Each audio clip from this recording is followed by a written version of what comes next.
Какво мислиш за Виктор и Цеци? Сигурна съм, че е писал някой от СМГ, който ги познава.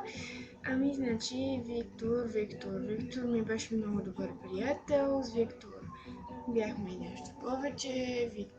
Какво за Виктор бе? Виктор ми е много добър.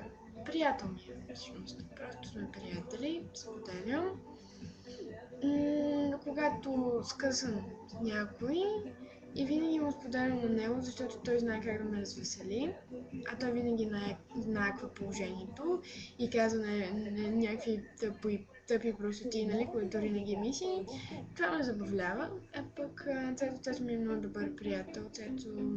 Не, Виктор също така да кажа, че с Виктор винаги ми е забавно, защото е така. И винаги е бил такова, винаги е бил забавно. Да. И аз много го обичам. Въпреки, че той не ме обича. А пък тец ми е много добър приятел. Той но всичко да му споделя, всичко да му кажа, всичко и да съм сигурна, че ще го запази в тайна. И държа и на двамата. Много държа на двамата. И така. И много ги обичам.